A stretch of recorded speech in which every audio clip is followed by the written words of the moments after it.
everyone. This is Mike from the On the Stack podcast at iceworm.org/magic, back with another Tiny Leaders deck video. This video, we're focusing on Thassa, God of the Sea from Theros. We're going to be using her and a bunch of other cards to mill your opponents out. So, let's take a look at the deck. The very first card in this deck is Thassa, God of the Sea. She's our commander in this deck. She costs 2 colorless, 1 blue. She's a 5/5, has indestructible, and doesn't count as a creature as long as your devotion to blue is less than 5. At the beginning of your upkeep, you can scry 1, and she can also pay 1 in a blue to make a target creature you control unblockable this turn. We're going to move into our lands here. I have 1 Academy Ruins. You can just tap to add colorless to your mana pool. You can pay 1 in a blue to tap it, and put target artifact card from your graveyard on top of your library. We have 14 islands. We have 1 reliquary tower. You have no maximum hand size. You can tap to add colorless to your mana pool. You really don't need maximum hand size cards in Tiny Leaders very often, but this deck has a lot of card draw where you're going to be drawing tons and tons of cards, so it never hurts to have a reliquary tower in there. And we have 1 Savulite Temple, which enters the battlefield tapped. You can tap it to add blue to your mana pool, or you can sacrifice it to add 2. We're going to move into the artifacts. I have 1 Howling Mine. This costs 2 colorless. Beginning of each player's draw step, if Howling Mine is untapped, that player draws an additional card. I have 1 Millstone, which costs 2 colorless. You can then pay 2 colorless, tap it, and target player puts the top 2 cards of his or her library into his or her graveyard. And we have 1 Swiftfoot Boots, costs 2 colorless. It costs 1 to equip, and that equipped creature gets hexproof and haste. Into our creatures, I have 1 Crafty Path Mage, costs 2 colorless, 1 blue, so 1/1. You can tap it to make target creature with power 2 or less unblockable this turn. Very similar to Thassa's ability as well. So if you don't have Thassa out, you can still make stuff unblockable with this. I have 1 Jeskai Sage, costs 1 colorless, 1 blue, so 1/1 with prowess, and when it dies, you can draw a card. I have 1 Jeskai Wind Scout, which is 2 colorless, 1 blue for a 2/1 with flying. It also has prowess, so whenever you cast a non-creature spell, it gets +1/+1 until the end of turn. We have 1 Raven Guild Master. He's one of the stars of the deck, which costs 1 colorless, 2 blue for a 1/1. You can also pay 2 colorless, 2 blue, and play him as a morph.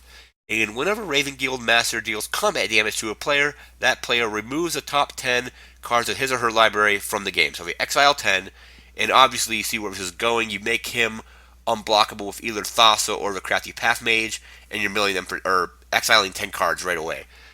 We have 1 Rootwater Thief. He costs 1 colorless, 1 blue. He's a 1/2. You can pay 1 blue to give him flying, and whenever it deals damage to another player, you can pay 2 colorless. If you do that, you can search their library for a card and exile it from the game, and then they shuffle their library.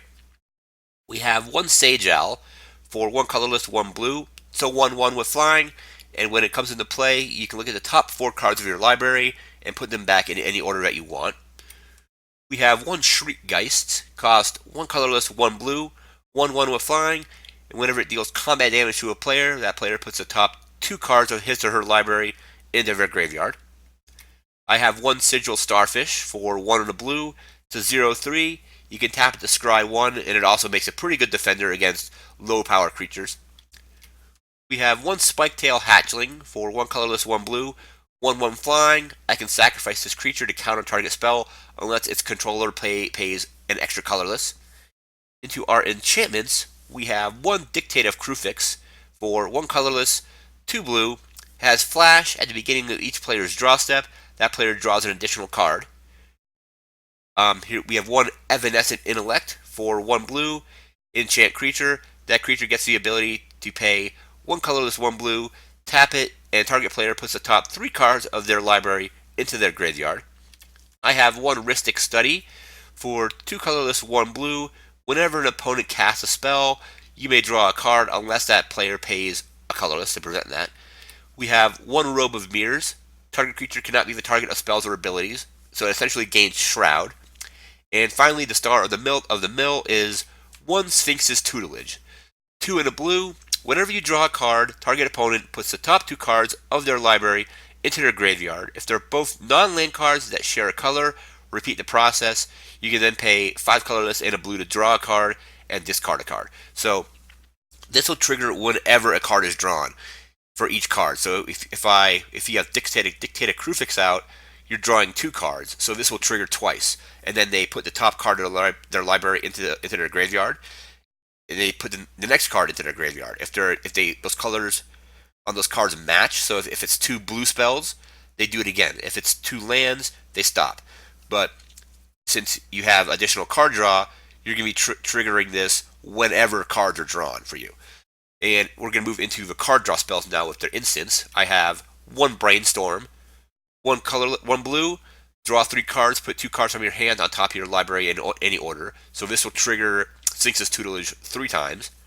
I have 1 Cancel for 1 colorless, 2 blue, counter target spell. 1 Counterspell for 2 blue, counter target spell. 1 Infiltrate, 1 blue, target creature is unblockable this turn. So again, if you don't have Thassa out, you can still make Raven Guild Master unblockable and have him do his mill ability. I have 1 Mystical Tutor for 1 blue, search your library for an instant or sorcery, reveal it, shuffle your library, and put that card on top of it. A good way to get some of these card draws that you need. I have 1 Negate, 1 colorless, 1 blue, counter target non-creature spell. 1 Nullify for 2 blue, counter target creature or aura spell. I have 1 Refocus for 1 colorless, 1 blue, untap target creature, draw a card. So if you have Sphinx's Tutelage out, the draw will trigger that enchantment to go off, and they'll mill 2, and then repeat the process if the colors match. And we have 1 Remove Soul. So 1 colorless, 1 blue, counter target summon spell. I think it's been reworded since it's now just counter target creature spell. And into our sorceries, I have 1 Divination, 2 in a blue, to draw 2 cards. Again, will trigger Sphinx's Tutelage twice. Dream Cache, 2 in a blue, draw 3 cards, choose 2 cards from your hand and put either on the top or bottom of your library. Again, triggers Sphinx's Tutelage 3 times. We have 1 Flux, 2 in a blue. Each player chooses and discards his or her hand or any number of cards from their hand and then draws that many cards. And the person that plays this gets to choose first. So you can discard your entire hand, draw an entire new hand, and Sphinx's Tutelage will trigger that many times. I have 1 Mind Sculpt, 1 in the blue. Target opponent puts the top 7 cards of their library into their graveyard. I have 1 Prosperity, X in blue. Each player draws X cards. So if I have Reliquary Tower out, I can tap this, tap all my mana, draw that many cards, trigger Sphinx's Tutelage that many times, like trigger it say 5 or 6 times, and mill them for a ton of cards. And finally, we have 1 Relearn for 1 colorless, 2 blue. Return target instant or sorcery card from your graveyard to your hand. So you can bring back a Mind Sculpt, you can bring back a Prosperity, do it again. If you have Sphinx's Tutelage out, you can just get rid of a lot of cards pretty quickly.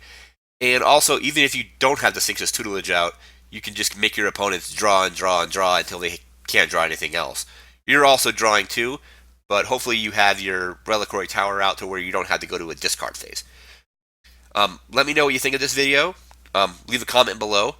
I want to thank you for watching, and take care. Thanks again for watching this Magic the Gathering video.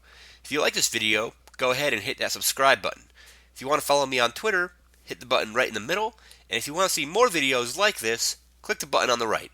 And if you want to check out the On the Stack podcast, all about Magic the Gathering, at iceworm.org/magic, click that button on the top. Thanks again for watching, and have a good one.